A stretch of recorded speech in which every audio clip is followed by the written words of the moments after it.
Praise the Lord. கர்த்தர் நல்லவர்.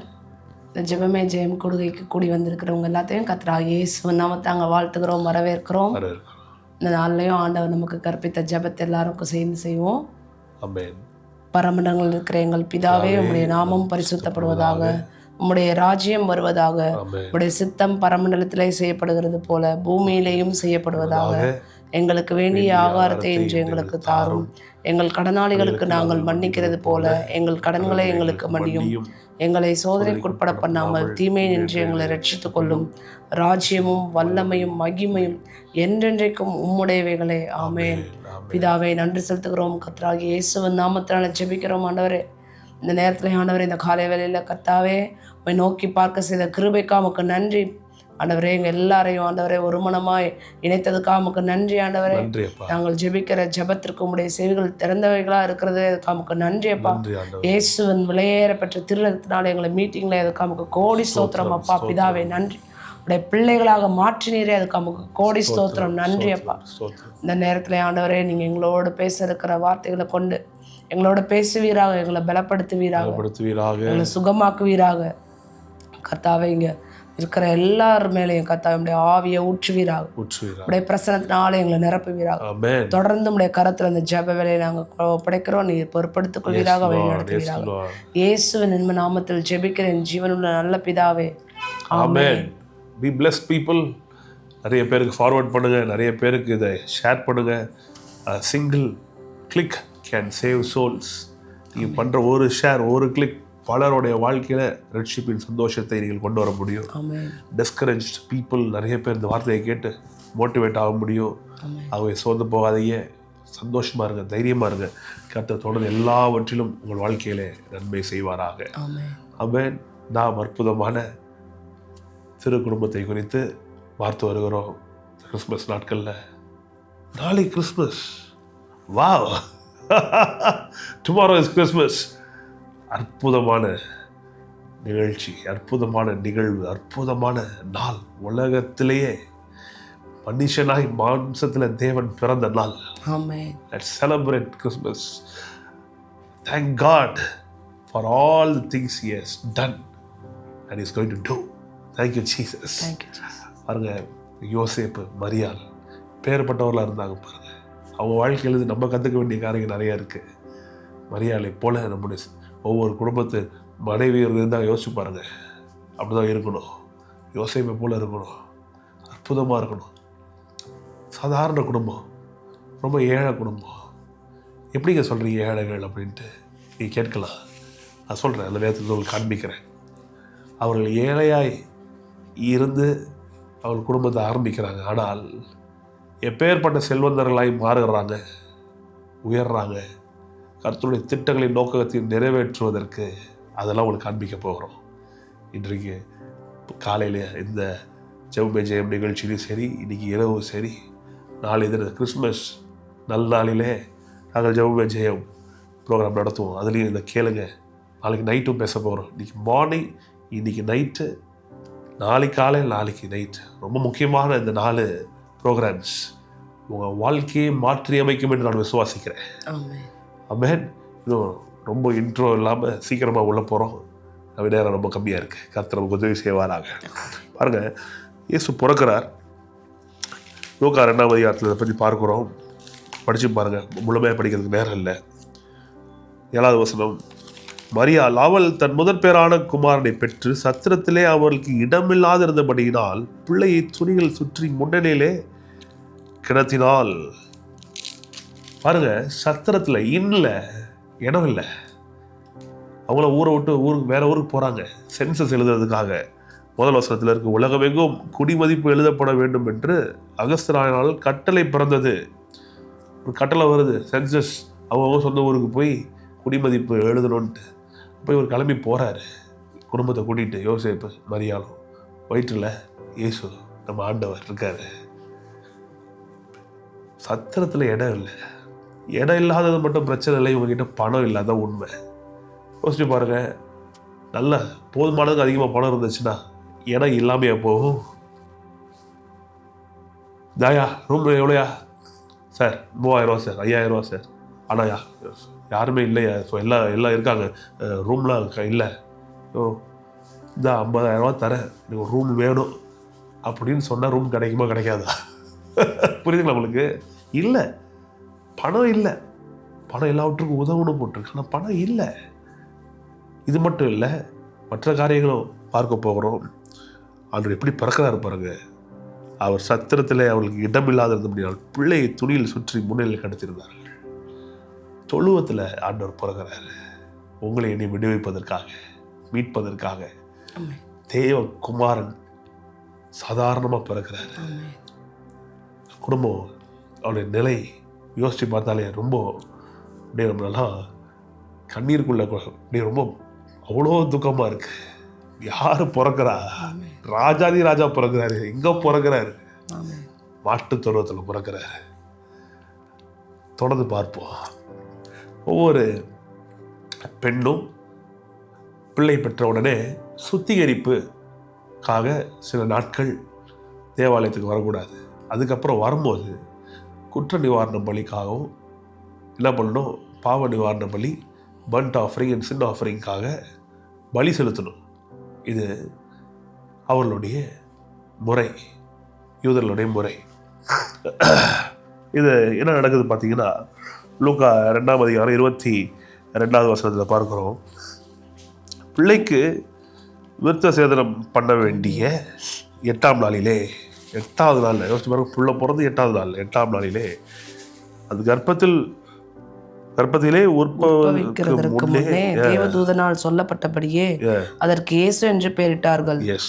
மோசேயின் நியாய பிரமாணத்தின்படியே அவர்களுடைய சுத்திகரிப்பின் நாட்கள் நிறைவேறின போது முதற் பேரான எந்த ஆண் பிள்ளையும் கர்த்தருக்கு பரிசுத்தமானது எனப்படும் என்று கர்த்தருடைய நியாய பிரமாணத்தில் எழுதியிருக்கிறபடி அவரை கர்த்தருக்கென்று ஒப்பு கொடுக்கவும், கர்த்தருடைய நியாய பிரமாணத்தில் சொல்லியிருக்கிறபடி ஒரு ஜோடு காட்டு புறாவையாவது 2 புறா குஞ்சுகளையாவது பலியாக செலுத்தவும் அவரை எருசலேமுக்கு கொண்டு போனார்கள். பாருங்க, 8வது நாளில் விருத்த சேதனம் பண்ணணும், 2வது பிரசன்ட் பண்ணணும் ஆண்டவருக்கு அப்படின்னு சொல்லி ஜீசஸை கொண்டு போகிறாங்க.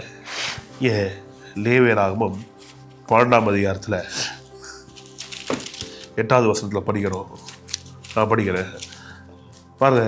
இப்படி குழந்தையை பெற்றெடுத்த ஒரு பெண் என்ன பண்ணணும்னு போட்டிருக்கு, ஆட்டுக்குட்டியை கொண்டு வரணும்னு போட்டிருக்கு. 7வது வசனத்தை கூட படிக்கிறேன் பாருங்க. அதை அவன் கர்த்தருடைய சன்னதியிலே பலியிட்டு அவளுக்காக பாவ நிவர்த்தி செய்வானாக. அப்பொழுது அவள் தன் உதிர ஊரலின் தீட்டு நீங்க சுத்தமாவாள். அது ஆண் பிள்ளையாவது பெண் பிள்ளையாவது பெற்றோரை குறித்த பிரமாணம் சொல்லிட்டு என்ன பலி, ஆட்டுக்குட்டியை கொண்டு வரணும். அதான் அப்படி ஆட்டுக்குட்டியை கொண்டு வர முடியலன்னா, ஆட்டுக்குட்டியை கொண்டு வர அவளுக்கு சக்தி இல்லாத இருந்தால் அப்படின்னா பணம் இல்லாத தூக்கிட்டு வர்றதுக்கு பலன் இல்லைன்னு அர்த்தம் கிடையாது. வேற யாரை விட்டு கூட தூக்கிட்டு வந்துடலாம், தூக்கிட்டு வர்றது பலன் இல்லை, வாங்குறதுக்கு பலன் இல்லை. வாங்குறதுக்கான பர்ச்சேஸ் பவர், அந்த பையிங் சக்தி, வாங்குற சக்தி அவளுக்கு இல்லை. அவள் ஏழையா இருந்தால் 2 காட்டு புறாக்களையாவது 2 புறா குஞ்சுகளையாவது, ஒன்றை சர்வாங்க தகன பலிக்காகவும் மற்றொரு பாவ நிவாரண பலியாகவும், ஒன்று சர்வாங்க தகன பலி, இன்னொன்று பர்ன்ட் ஆஃபரிங்காகவும் சின் ஆஃபரிங்காகவும் கொண்டு வர கடவுள். அதனாலே ஆசாரியன் அவளுக்காக பாவ நிவர்த்தி செய்ய கடவுள், அப்பொழுது அவள் சுத்தமாவாள். இதுதான் நியாயப்பிரமாணம். புரியுதுங்களா உங்களுக்கு? நியாயப்பிரமாணம் என்ன பண்ணணும், ஆட்டுக்குட்டியை கொண்டு வரணும். இல்லையா என்ன கொண்டு வரணும், காட்டு புறாவை கொண்டு வரணும். பாருங்க, மரியாள் வச்சுக்கிட்டே வஞ்சகம் பண்ணியிருப்பாங்கன்னு நினைக்கிறீங்களா? அப்பேற்பட்ட ஆளாக யோசேப்பும் மரியாள் இருந்திருப்பாங்களா? ஆட்டுக்குட்டி வாங்க பணம் இருந்து இல்லை புறா கொஞ்சம் கொடுத்துருப்பாங்களா? கண்டிப்பாக இல்லை.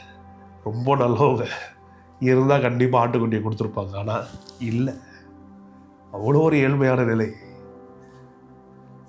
அந்த வீட்டில் தாங்க ஆண்டவர் பிறக்கிறாரு. எல்லாம் சாதாரண விஷயம் கிடையாது. நம்முடைய தரித்திர நிலையை மாற்றுகிற வெளிப்பாடுகள் இதெல்லாம். என்னுடைய கண்ணெல்லாம் கலங்குது. ஏன்னா நான் சொல்கிறேன் பாருங்க, இன்னைக்கு இருக்கிற சூழ்நிலைகள் மாறும்னு விசுவாசி இதெல்லாம் பேசுகிறேன். பலருக்கு புரியல.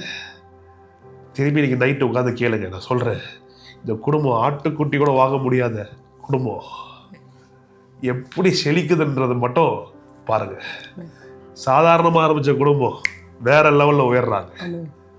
ஆகவே இன்னைக்கு இருக்கிற நிலையை குறித்து சோர்ந்து போயிடாதீங்க, நல்லா வருவீங்க. அந்த நிலையை யோசிச்சு பாருங்க. எத்தனையோ பெண்கள் பிள்ளையை பெற்று மரியாதையோட வந்திருப்பாங்க, ஆட்டுக்குட்டிகள்லாம் கொண்டு வந்திருப்பாங்க. ஆட்டுக்குட்டி கூட வாங்க முடியாத ஒரு நிலையில ஒரு ஜோடி காட்டுப்புறாவை கையில வச்சுக்கிட்டு, அங்க இயேசு ஆண்டவரைய கையில வச்சுக்கிட்டு யோசேப்பு மரியாதை எப்படி நின்றுருப்பாங்க. இதெல்லாம் கற்பனை பண்ணி பார்க்கணும். கோயிலில் போய் நிற்கிறாங்க, தேவாலயத்தில் அத்தனை பேர் வந்திருப்பாங்க சுத்திகரிப்புக்காக, பலியிடுவதற்காக. இங்கே உலக ரட்சகரை கையில் ஏந்திக்கிட்டு, அவர் பிறந்து 8 நாள் தான் ஆகுது. 8 நாளைக்கு முன்னாடி அவர் எங்கே பிறந்தாரு? மாட்டு தொழுவத்தில் பிறந்தாரு. துணியை சுற்றி வச்சிருக்கிறாங்க. 8 நாளில் எல்லாம் சொல்கிறேன் கேளுங்க. பணம் இல்லாதனால தான் சத்திரத்தில் இடம் இல்லை, பணம் இல்லாதனால தான் மாட்டுத்தொழுவத்தில் போகிறாங்க, பணம் இல்லாதனால தான் ஆட்டுக்குட்டி வாங்க முடியல, பணம் இல்லாதனால தான் புறா குஞ்சியோட போய் நிற்கிறாங்க அந்த ஜோடி, யோசேப்பும் மரியாளும். இப்படியே முடிஞ்சிச்சா? இல்லையே. இன்னைக்கு இரவு திரும்பி வாங்க. It's going to be very fantastic. அந்த குடும்பம் எப்படி உயருது, எவ்வளோ செழிப்பா, எவ்வளோ கர்த்தர் உயர்த்துறாருன்னு உங்களுக்கு நான் காண்பிக்கிறேன். ஆகவே உங்களுக்கும் நம்பிக்கை இருக்கு, எனக்கும் நம்பிக்கை இருக்கு. இன்னைக்கு குறைவில் இருக்கிறீங்களா? இன்னைக்கு இல்லையா? கிறிஸ்மஸ்க்கு புது ட்ரெஸ்ஸு கூட வாங்க முடியாத நிலையில இருக்கீங்களா? மாறுதுங்க சூழ்நிலை, சூழ்நிலை மாறுது. நான் விசுவாசிக்கிறேன். இயேசுவின் நாமத்தினாலே எல்லா தரித்திர நிலையும் மாறுது, குறைவுகள் மாறுது. ஒன்னே ஒன்று, உங்க வீட்லயும் என் வீட்லயும், உங்க உள்ளத்துலயும் ஏன் உள்ளத்துலயும், உங்க இல்லத்துலயும் ஏன் இல்லத்துலயும் இயேசு பிறகுறாரு. இயேசு பிறந்துட்டாருன்னா போதும். இயேசுவை மட்டும் நோக்கி பாருங்க, அற்புதங்கள் நடக்குது. பொருளாதாரத்தில் அற்புதம் நடக்குது, கடன் மறையுது, அவல நிலை மாறுது. கர்த்தருக்கு கொடுக்கணும், கர்த்தருக்கு செய்யணும் அப்படின்ற மனசு ஆசை இருக்கு, ஆனால் கொடுக்க முடியாத நிலை இருக்கா? மாறுங்க இயேசுவின் நாமத்தினால, கண்டிப்பா மாறுது. நான் சொல்றேன் பாருங்க, இந்த வருஷம் முடிகிறதுக்குள்ள, தீர்க்கதரிசனமா சொல்றேன், ப்ராஃபட்டிக்கலா சொல்றேன், இந்த வருஷம் முடிகிறதுக்குள்ள உங்களுக்கு வந்து சேர வேண்டிய பண வரவுகள் உண்டாவதாக, இயற்கைக்கு அப்பாற்பட்ட விதத்துல. நேற்று இரவு சொன்ன பாருங்க, மரியாதை போல தாழ்மையாய் மட்டும் சொல்லுங்க, ஆண்டவரே உங்க சித்தம் நடக்கட்டும், என் சித்தம் இல்லை உங்க சித்தம் நடக்கட்டும். பொறுமையா கர்த்தருடைய சித்தம் நடப்பதற்காக காத்து மட்டும் இருங்க. கர்த்தர் அற்புதங்களை செய்ய வல்லவரா இருக்கு. சரி, ஜெபம் பண்ணலாம். பிதாவே நன்றி சொல்லி ஜெபிக்கிறோம். கர்த்தாவே, நீர் எங்களை செல்வந்தர்களாய் மாற்றுவதற்காக நீர் ஏழை ஆடுகிறே. உங்களுடைய பிறப்பு எவ்வளோ ஒரு தாழ்மையான பிறப்பு கர்த்தாவே. உன்னதர் நீர், உயர்ந்தவர் நீர். எங்களை விடுவித்து எங்களை மீட்பதற்காக மனிதனாய் நீர் பிறந்ததே ரொம்ப தாழ்மை. அதுவும் கர்த்தாவே, ஒரு ராஜ வீட்டுல சகல வசதிகளோட நீர் பிறக்காம கர்த்தாவே எங்களை செல்வந்தர்களாக்க நீர் உங்களுடைய பிறப்புலே நீர் ஏழையானீங்க. சிலுவையில ஆண்டவரை நிர்வாணமா தொங்கி மறிச்சீங்க. எங்கள் நிமித்தமாய் நீ இவ்வளோ போய் தாழ்த்தினபடினால நாங்கள் விசுவாசிக்கிறோம், நாங்கள் உயர்ந்துதான் இருப்போம். நீர் எங்களுக்காக இவ்வளோ செய்ததுனால நாங்கள் ஆண்டவரே ரொம்ப கிருபையாய் மற்றவர்களுக்கு செய்வோம். ஆண்டவர் கிருபை நாங்கள் அறிந்திருக்கிறோம். இவ்வளோ பெரியவராக இருந்து எங்களுக்காக உண்மையே தாழ்த்தி எல்லாவற்றையும் தந்தது போல நாங்கள் எங்களுடைய எல்லாவற்றையும் எல்லாருக்கும் தருவதற்கு கர்த்தாவே கிருபை தருவீராக. கிறிஸ்மஸ் ஆண்டவரே நாளை தினத்தில் வருகிறது. நாங்கள் ஆண்டவரே டைம் ஃபார் ஷேரிங், ஆண்டவரே எல்லாவற்றையும் பகிர்ந்து கொடுக்க எங்களுக்கு உதவி செய்வீராக. உண்மை போல கர்த்தாவே வாரி இறைக்கு உண்மை போல பிரதிபலன் பாராம உதவி செய்ய எங்களுக்கு உதவி செய்வீராக. ஒவ்வொரு குடும்பம் வாழட்டும், ஒவ்வொரு குடும்பம் வாழட்டும், ஒவ்வொரு குடும்பம் செழிக்கட்டும், ஒவ்வொரு குடும்பம் முன்னேறட்டும், ஒவ்வொரு குடும்பம் சுகித்திருப்பார்களா நாள் முழுவதும் பாதுகாத்துக் கொள்வீராக, பாதுகாத்துக் கொள்வீராக, பாதுகாத்துக் கொள்வீராக. தேவையெல்லாம் சந்தித்து மீதம் எடுக்க வைப்பீராக. கர்த்தாவே வியாதியோடு போராடி கொண்டு கர்த்தாவே இந்த கிறிஸ்துமஸ் எல்லாம் கொண்டாட முடியலையேன்னு வருத்தப்படுகிறவரெல்லாம் இப்பொழுதே சுகமாக்குவீராக. ஐயா, தலைவர்களால் தொட்டு சுகமாக்குவீராக, தலைவர்களால் தொட்டு சுகமாக்குவீராக, வாழ வைப்பீராக, ரத்தத்தின் புண்ணியத்தினால் விடுவிப்பீராக.